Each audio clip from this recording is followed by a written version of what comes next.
નમસ્કાર. ક્યારે વિચાર્યું છે કે આપણા શબ્દોમાં કેટલી તાકાત હોય? એટલી બધી કે કોઈના જમવાની થાળી પણ બદલી શકે? આજે આપણે એક એવી જ વાત કરવાના છીએ જે આપણને સન્માનનો સાચો અર્થ શું છે એના પર વિચારવા મજબૂર કરી દેશે. ચાલો શરૂ કરીએ. તો સવાલ એ છે કે એવું તો શું થયું હશે કે બે સાધુઓને જમવામાં પશુઓનો ચારો પીરસવામાં આવ્યો? જરા કલ્પના તો કરો. બે સંતોને ભોજન માટે બોલાવ્યા હોય અને એમને ખાવા માટે આપે પશુઓનો ખોરાક. આની પાછળનું કારણ શું હોઈ શકે? જુઓ, શરૂઆત તો એકદમ સામાન્ય હતી. બપોરનો સમય હતો અને બે સાધુઓ એક ભક્તના આમંત્રણ પર જમવા બેઠા હતા. મતલબ એક શ્રદ્ધાળુએ એમને પ્રેમથી પોતાના ઘરે બોલાવ્યા હતા. બધું એકદમ બરાબર લાગતું હતું, કંઈ અજુગતું નહોતું. પણ જેવું ભોજન પીરસાયું, આખી વાત જ પલટાઈ ગઈ. દ્રશ્ય ખરેખર ચોંકાવનારું હતું. ભક્તે શું કર્યું ખબર છે? એક સાધુની થાળીમાં રાડા મૂક્યા અને બીજાની થાળીમાં કડબ.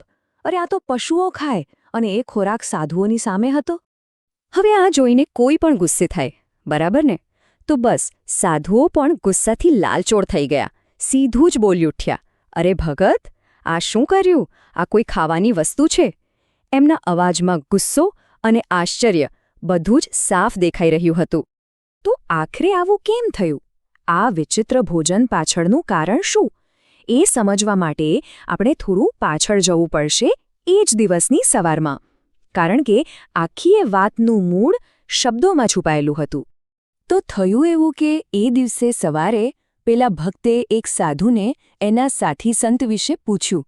એમ સમજો કે એક સાધુ નાવા ગયા હતા ત્યારે પેલા ભક્તે બીજા સાધુને વાત-વાતમાં પૂછી લીધું, મહારાજ, જે સંત નાવા ગયા છે એ કેવા છે? અને જે જવાબ મળ્યો ને એ ખરેખર ચોંકાવનારો હતો. પેલા સાધુએ પોતાના જ સાથી સંત માટે શું કહ્યું ખબર છે? ગધા જેસા હૈ. જરા વિચારો તો, પોતાના સાથી માટે આવો શબ્દ? કેટલો બધો અનાદર! સારું, પછી થોડીવાર થઈ. હવે પરિસ્થિતિ ઉલટી થઈ. પેલા સાધુ નાહીને પાછા આવ્યા અને બીજા સાધુ નાવા ગયા. પેલો ભક્ત તો ચતુર હતો, એણે તરત જ મોકો ઝડપી લીધો અને હવે જે સાધુ નાહીને આવ્યા હતા એમને પણ બરાબર એ જ સવાલ પૂછ્યો. અને નવાઈની વાત એ છે કે જવાબમાં કોઈ ફેર નહોતો. એટલો જ નિરાશાજનક જવાબ મળ્યો.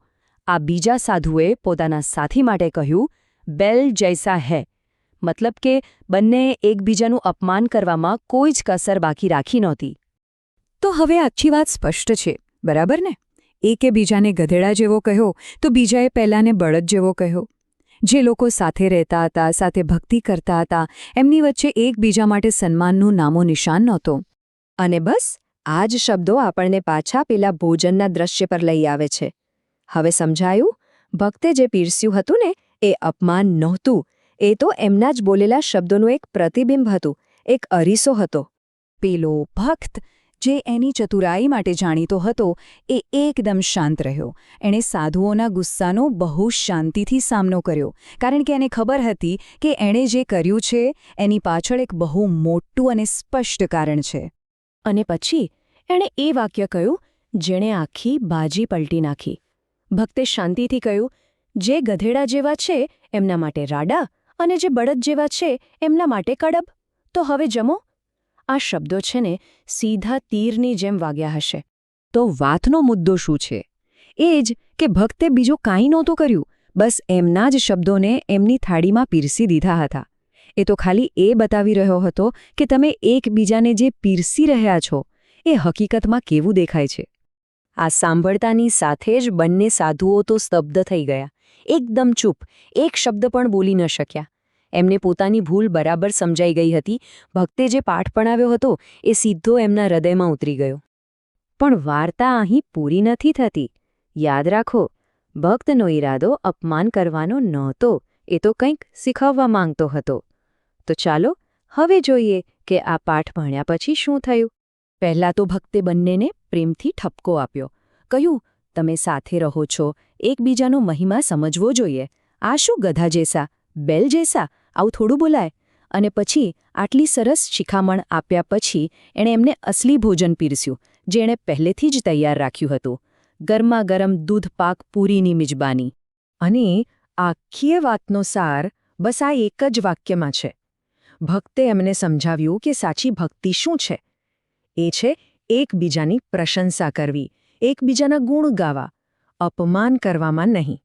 તો આ વાત આપણને બધાને એક ઊંડો સવાલ પૂછે છે. આપણે આપણા રોજિંદા જીવનમાં, આપણી વાણીથી, આપણા શબ્દોથી, આપણી આસપાસના લોકોને શું પીરસી રહ્યા છીએ? શું એ દૂધપાક પૂરી જેવું મીઠું અને સન્માનજનક છે, કે પછી પેલા રાડા અને કડબ જેવું કડવું? ખરેખર આ વિચારવા જેવો સવાલ